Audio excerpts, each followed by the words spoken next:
중국의 춘추 전국 시대의 일입니다. 패자로 대성한 제나라의 황공이 수은 공신들인 관중과 포수가와 영척과 크게 잔치를 열었을 때에 포수가가 일어나서 말했습니다. 아무쪼록 황공께서는 내란이 일어났을 때에 국외로 망명하시어 고생하던 때의 일을 잊지 마시고, 관중은 싸움에 져서 노나라에 잡혀가 죽음을 기다리던 때를 잊지 마시고, 영척은 가난할 때 수레 밑에서 여물을 먹이던 때를 잊지 마소서. 처음 마음의 겸손을 잊지 말라고 하는 참 좋은 교훈입니다.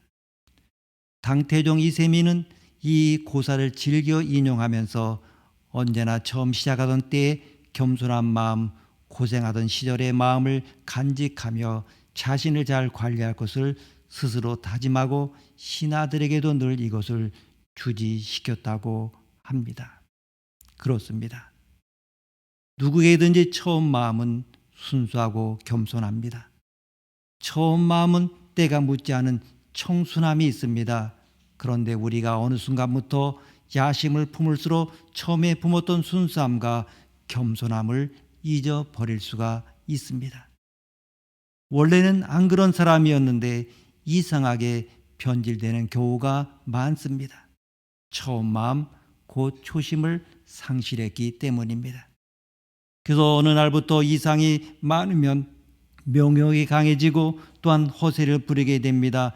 이것이 곧 교만입니다.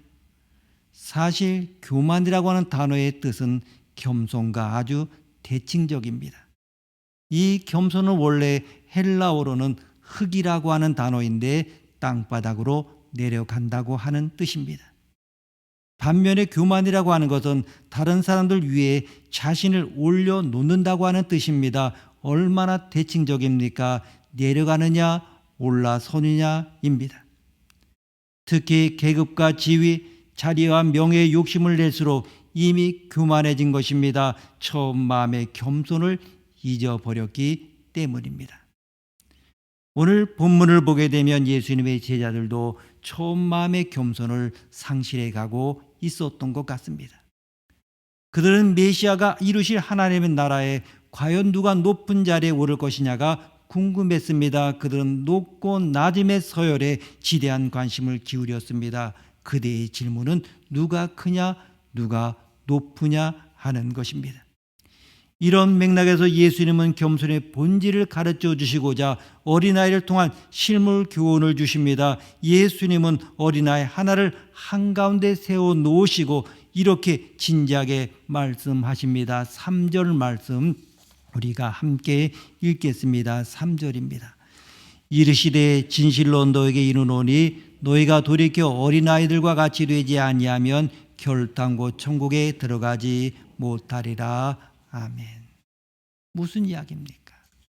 너희가 생각을 바꾸어 어린아이처럼 되지 아니하면 결단코 천국에 들어가지 못한다는 이야기입니다. 아마 천국 입구에 이런 팻말이 붙어 있을지도 모릅니다. 어른 노릇하려 하는 사람은 들어올 수 없음. 그러기 때문에 우리는 오늘 앤드류 머레이의 말에 귀를 기울여서 경청해야 됩니다. 하나님과 인간 사이에 맺어야 할 근본적이고 진실한 관계는 잃어버린 겸손의 회복 외에는 아무것도 없다. 그렇습니다. 정말 이 시대에 더욱더 겸손의 회복이 필요합니다. 그러면 우리가 어떻게 하면 처음 마음의 겸손을 유지할 수가 있습니까? 첫째로 처음 마음으로 자기를 낮춰야 합니다. 예수님은 계급과 지위, 권력과 명예, 야심 품고 있었던 제자들을 향하여 과격하게 말씀하십니다.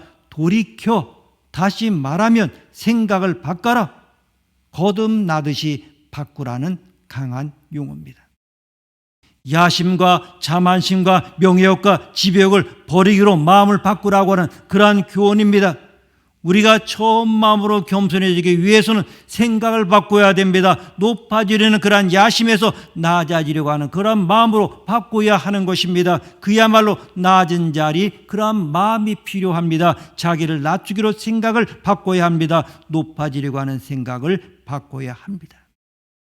사실 낮아지려고 마음먹으면 정말 심사가 참으로 편합니다. 자존심이 상할 일도 전혀 없습니다.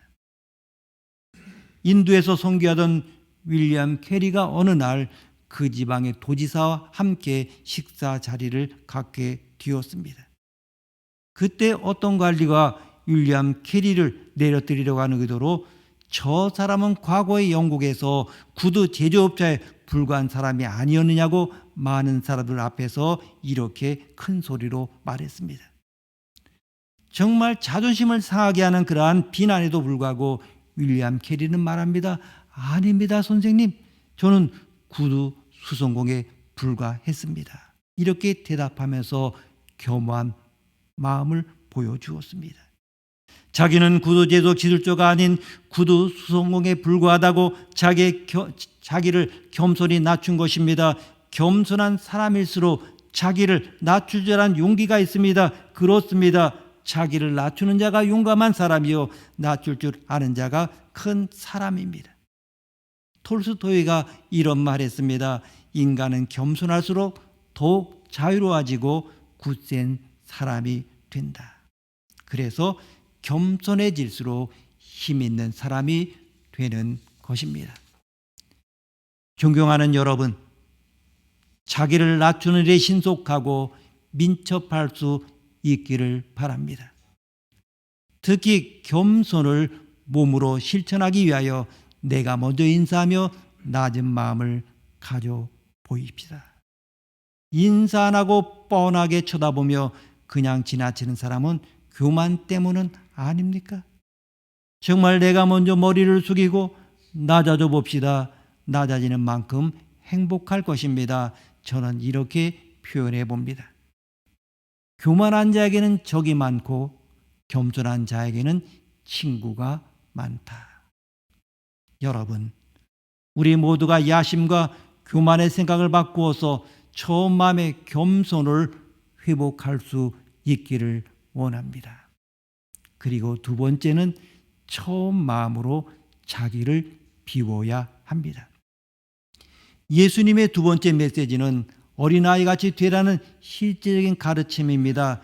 요즘은 그렇지 않은 것 같습니다만은 정말 우리 어린아이를 보게 되면 너무나 영악해진 것 같은 느낌이 듭니다.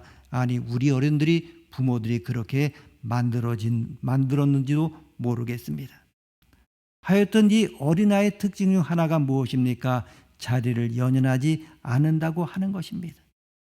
이 어린아이를 보게 되면 맨바닥이든 땅바닥이든 괴념하지 않습니다. 아무데나 앉습니다. 자리 배열에 신경 쓰지 않습니다. 앞자리, 뒷자리, 옆자리 어느 자리든 가란 대로 옮겨 앉습니다. 어린아이들은 마음이 비어있기 때문에 그냥 시키는 대로 이렇게 하면 이렇게 하고 잘 따라가는 것을 봅니다. 그렇습니다. 정말 우리가 처음 마음으로 겸손하게 살기 위해서는 자기를 깨끗이 비우는 그러한 훈련이 필요합니다. 우리나라 예의 범죄 중 하나가 있다고 하면 그것이 무엇입니까? 자리 배정입니다. 지금은 아파트 생활하기 때문에 그렇지 않습니다만은 옛날에는 안방에 자리가 있습니다. 윗목이 있고 아랫목이 있었습니다. 신분과 연령에 따라 자리 배정이 결정됩니다. 그래서 요즘도 어느 모임에서든지 자리 배치가 중요합니다. 또한 이따금 어느 행사에서는 사진을 촬영합니다. 그래도 그때도 자리 배정에 많은 신경을 씁니다. 신분과 서열에 따라 줄을 섭니다. 그때 중앙에 서 계신 높은 분 옆에 가까이 배치될수록 자기도 꽤 높은 서열에 끼었다고 우쭐할 수가 있습니다. 중앙에서 멀어질수록 소홀함을 느끼기도 합니다. 반면에 자기가 중앙에 아주 찍힌 사진 보게 되면 은근히 자기 과시를 하기도 하는 것을 봅니다. 이처럼 동서고금을 막론하고 사람들은 높은 자리를 선호합니다. 그래서 상석이나 말석이냐 하는 것에 예민하게 반응합니다. 자리에 따라 자기 신분이 결정된다라고 이렇게 보고 있기 때문입니다. 오늘 본문의 배경을 보게 되면 제자들은 자신의 서열 배정에 굉장히 관심을 모으고 있었습니다. 누가 더 높은 자리에 앉느냐에 관심이 집중되어 있었습니다. 이런 경쟁심은 나중까지 계속되었습니다. 그래서 예수님께서 어린아이 하나를 세워놓고 정말 이 어린아이처럼 마음을 비우는 처음 마음의 겸손을 유지하라 이렇게 가르쳐주고 있습니다. 그렇습니다. 이 처음 마음이라고 하는 것은 빈 마음입니다. 사심이 없는 마음입니다. 어떤 야심도 품지 않은 깨끗한 마음입니다. 진정한 겸손이라고 하는 것은 사심이 없는 빈 마음이요 자기를 드러내지 않는 빈 마음입니다. 미국 역사상 가장 훌륭한 농구 코치 존 우든의 선수훈련 지침 한마디는 뭐냐면 자기를 드러내지 않는 것이었습니다. 축구나 농구에서 자기를 드러내려고 단독 드리블을 하다가 공을 뺏기고 맙니다. 그렇습니다. 자기를 드러내지 않는 빈 마음이 곧 초심의 겸손입니다. 중국 대륙의 선교의 신기원을 이루었던 허드슨 테일러는 이런 훌륭한 모범을 보여주고 있습니다. 당신은 당신의 한 일에 대해서 교만해 본 적이 있습니까? 라는 그 질문에 나는 내가 무엇을 했다고 생각해 본 적이 없습니다라고 대답을 했습니다. 이처럼 자기를 비우고 살면 살수록 행복합니다. 서운할 것이 없습니다. 자기를 인정해 주지 않는다고 상처받거나 시험 당할 일이 없습니다. 마음을 비운 사람은 정말로 행복합니다. 우리 모두 다 처음 마음의 겸손을 건강하게 유지할 수 있기를 바랍니다. 정말 자기를 비우는 만큼 주님이 새 은혜로 채워주십니다. 시인 박목월 시의 빈 컵이라고 하는 시가 있습니다. 빈 컵에 깨끗한 물이 담겨 있을 때 예쁜 꽃을 꽂고 싶어진다 이렇게 읊고 있습니다. 그렇습니다. 우리가 이 마음을 비우면 비울수록 주님의 은혜로 아름다운 꽃을 피우는 인생이 된다고 하는 것입니다. 그리고 세 번째는 처음 마음으로 자기를 고백해야 합니다. 어린아이들의 매력이 무엇입니까? 고백을 잘한다고 하는 것입니다. 엄마 잘못했어요. 아빠 제가 잘못했어요. 자기 고백을 할 줄 압니다. 우리는 예수님을 자신의 구주로 영접했을 때 아름다운 고백을 했던 그러한 사람들입니다. 주님, 저는 죄인입니다. 저의 죄를 용서해 주시고 저를 구원해 주십시오. 예수님만이 참 구주이십니다. 이처럼 자기 고백이 분명할수록 처음 마음의 겸손을 유지하며 살 수가 있습니다. 바로 사도 바울이 그러한 모범을 우리에게 보여주고 있습니다. 한 신학자가 사도 바울은 일평생 처음 마음의 겸손을 잘 유지하고 살았음을 일목요연하게 정리해 주었습니다. 바울이 회심한 지 몇 해 되지 않은 AD 59년에 그는 자기 자신을 나는 사도 중에 지극히 작은 자라, 나는 사도라 치감을 밖에 감당하지 못할 자라고 이렇게 고백했습니다. 그리고 이때로부터 5년이 지난 AD 64년에 바울은 스스로 모든 성도 중에 지극히 작은 자보다 더 작은 나라고 이렇게 말했습니다. 그리고 또다시 1년 후인 AD 65년에는 자신을 귀인 중에 괴수라 이렇게 고백하고 있습니다. 사랑하는 성도 여러분, 요즘 우리는 어떤 고백을 하고 있습니까? 신앙이 성숙할수록 머리가 숙여지고 자기 고백이 분명해집니다. 나는 아무것도 아닙니다. 나는 지극히 작은 자에 불과합니다. 나는 죄인의 우두머리입니다.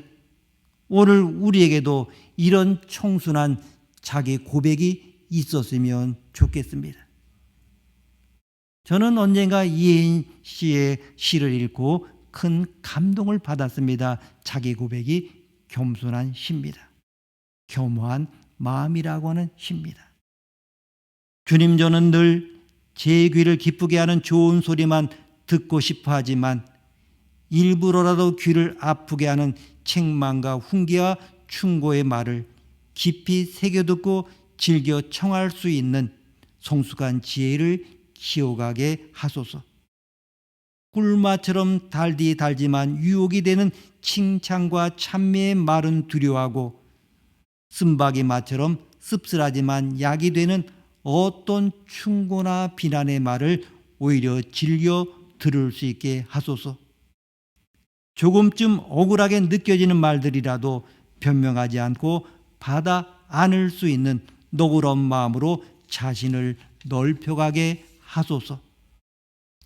남으로부터 부당한 판단을 받았다고 몹시 화를 내기 전에 제가 남에 대해서 잘 알지도 못하고 함부로 말했거나 속단했던 부분을 먼저 마음 아파하고 반성할 수 있는 겸허한 마음을 갖게 하소서.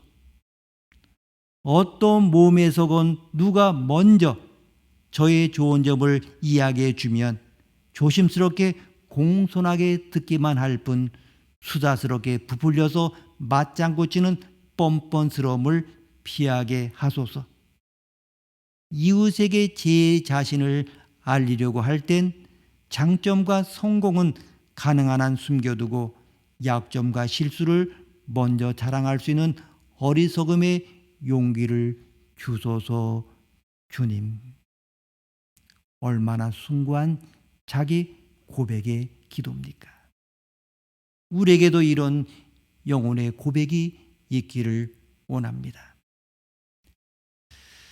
어떤 성도가 예전에는 정말 돈을 많이 버는 것, 쇼핑하는 것, 더 큰 차를 타고 다니면서 뻐기는 것, 경쟁에서 승리하는 것을 참으로 좋아했다고 합니다. 정말로 이런 것들을 꿈꾸는 것은 인지상정입니다. 우리 각국에서 모든 나라들이 가장 1순위로 삼는 것은 가족을 상당히 1순위로 삼고 가족 중심으로 생활하는 것이 당연시되고 있습니다마는 요즘 한국을 보게 되면 이 가족을 중시하는 것들이 3순위로 밀려난 것을 봅니다. 가족은 간데없고 나만 잘 되면 되고 나만 잘 살면 되고 나만 높은 데 올라가면 된다라는 그러한 생각이 전문 사람들 중심으로 팽배해 있는 것을 우리는 봅니다. 분명 돈을 많이 버는 거, 쇼핑하는 거, 더 큰 차를 타고 다니는 거, 경쟁에서 승리하는 거 다 좋습니다. 이것이 다 우리의 생각들입니다. 그런데 그가 성령 안에서 살아가면서 꿈이 바뀌기 시작하는데 남을 섬기고자 하는 소원이 생겼다고 합니다. 참으로 이상하지 않습니까? 자기가 1등하는 것을 그렇게 소원하던 사람이, 좋아하던 사람이 이제는 자기가 도와줘서 다른 사람이 1등이 되는 것이 정말로 기쁘다고 합니다. 또 어떤 성도는 큰 집에서 사는 것이 소원이었습니다. 그런데 그도 성령님 안에서 소원이 바뀌었습니다. 물론 지금도 여전히 큰 집을 좋아하고 소원하고 있습니다. 그렇지만 달라진 소원이 내용이 무엇인가 하면 큰 집을 사서 그 집을 개방해서 성경 공부하고 다른 사람을 섬기는 장소로 쓰고 싶다고 하는 것입니다.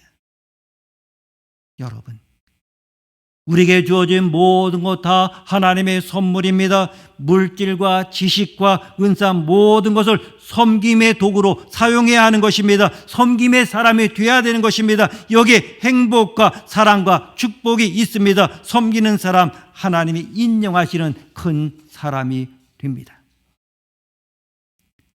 어떤 사람이 지혜로운 사람을 찾아가서 한 수를 배우겠다고 제자가 되었습니다. 그런데 3년이 지났는데도 스승이 아무것도 가르쳐주지 않기 때문에 밤낮 청소만 시켰습니다. 이 열받은 제자가 스승에게 따졌습니다. 스승님, 뭐 좀 가르쳐줘야 되는 거 아닙니까? 그랬더니 스승이 질문 하나를 합니다. 저기 돌벽 뒤에 엄청나게 많은 금괴가 있다고 하자. 그런데 돌벽으로 박아두었으니 어떻게 꺼내겠냐? 이랬더니 다이나마이트를 터뜨려서 돌벽을 깨버리고 꺼내면 되지요. 맞다. 금괴를 얻으려면 그렇게 할 수밖에 없어. 그러면 질문 하나 더 하겠다. 독수리 알이 하나 있는데 그 안에는 생명을 꺼내려면 어떻게 해야 할까? 독수리 앞에 있는 그 생명을 꺼내려고 한다면 어떻게 해야 할까? 정말 그 알에서 생명을 꺼내려고 하면 다이 남아있도록 되겠습니까? 제자가 고민하더니 이렇게 말했습니다. 품어주고 따뜻하게 해주고 기다려야 합니다. 맞는 말입니다. 독수리 새끼가 며칠 만에 알에서 나오는지 잘 모릅니다마는 우리가 병아리의 경우 보게 되면 암탉에 21일 정도 품어줘야 한다고 합니다. 그렇게 품어주고 사랑해주면 그 속에서 생명이 자라서 스스로 껍질을 깨고 나오게 됩니다. 교회의 능력, 성도의 능력이 무엇인지 아십니까? 속사람을 강하게 만드는 것입니다. 정말 속사람을 무르익게 만드는 것입니다. 왜 교회에서 성경 공부를 하시는지 아십니까? 성경만이 속사람을 자라게 만들기 때문입니다. 우리가 왜 사랑을 강조합니까? 사랑으로 따뜻하게 품어줘야 속사람이 자라기 때문입니다. 속사람이 자라면 스스로 힘으로 껍질을 깨버릴 수가 있습니다. 그래야 그 안에서 생명이 나옵니다. 그런데 많은 사람들은 망치가 껍질을 깨는 줄 압니다. 물론 그 망치로 얼마든지 껍질을 깨뜨릴 수가 있습니다. 100개고 1000개고 얼마든지 한 번에 다 깨뜨릴 수가 있습니다. 통쾌하게 할 것입니다. 그러나 망치로 깨서는 단 하나의 생명도 생명으로 건질 수가 없습니다. 이 시대는 비평과 비난의 시대라고 해도 지나치지가 않습니다. 얼마나 정치인들이 말꼬리를 잡아서 그 말꼬리 가지고 장난하고 있습니까? 얼마나 많은 사람에게 상처를 주고 있습니까? 정말 매스컴에서 사람들의 약점을 파헤치고 그들을 넘어뜨리면 전 국민적으로 열광을 합니다. 사람들이 비평하기를 좋아합니다. 남을 비난하면 정말 신이 납니다. 이것은 마치 망치를 들고 달걀을 깨는 것과 같습니다.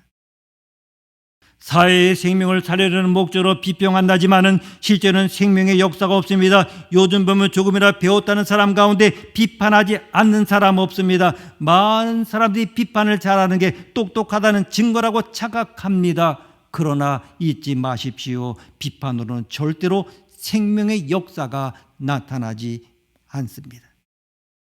비판하는 사람은 망치를 든 사람이고 다이나마이트를 쥔 사람입니다. 어린이를 영접하는 사랑의 사람이 필요한 시대입니다. 폭력과 비난을 버리고 어린아이 같은 사람들을 사랑하는 천국에서 큰 성도가 되어야 합니다. 오늘 주신 이 말씀은 예수님의 도덕적인 강론이 아닙니다. 예수님 자신의 모습을 그대로 반영한 그러한 말씀입니다. 우리가 늘 예수님은 자기를 철저히 비우시고 십자가에 죽기까지 자기를 낮추셨습니다. 그분은 끝까지 겸손하셨습니다. 내 뜻대로 마옵시고 아버지의 뜻대로 하옵소서. 우리 모두 처음 마음의 겸손이 회복될 수 있기를 원합니다. 누구에게든지 처음 마음은 순수하고 겸손합니다. 앞서도 말씀드린 대로 그런데 우리가 어느 순간부터 야심을 품을수록 처음에 품었던 순수함과 겸손함을 잊어버렸습니다. 원래는 안 그런 사람이었는데 이상하게 변질되는 경우가 있습니다. 처음 마음, 그 초심을 상실했기 때문입니다. 예수님을 구주로 믿고 우리가 교회에 오랫동안 다녔습니다. 그런데 실상 우리의 모습은 어떠합니까? 처음 예수 믿었을 때, 처음 주님이 나에게 다가와서 사랑을 고백했던 그 첫사랑의 마음을 간직하고 있습니까? 오늘 임직 받으시는 분들, 또한 교회 오래 다니신 분들, 그때 그 첫사랑을 그 겸손을 간직하고 싶지 않으십니까? 처음 마음으로 자기를 낮추고, 처음 마음으로 자기를 비우고, 처음 마음으로 순수하게 자기를 고백하는 겸손이 있어야 합니다. 영국의 기독교 문학가 루이스는 이런 말을 했습니다. 만일 어떤 사람이 겸손해지고자 한다면 내가 그에게 말할 수 있는 첫 단계는 교만하다는 것을 깨닫는 것이다. 그렇습니다. 자신의 교만을 깨달아야 겸손을 기도할 수 있습니다. 오늘 아침 제 자신의 교만을 깨닫고 저의 마음에 겸손을 회복하게 하소서. 기도하시겠습니다. 하나님 아버지, 주님을 처음 만났을 때의 마음을 회복하게 하옵소서. 언제나 첫사랑을 간직하게 하시고 자기를 낮추고 자기를 비우고 처음 마음으로 순수하게 자기를 고백하게 하옵소서. 존귀하신 예수님의 이름으로 기도드립니다. 아멘.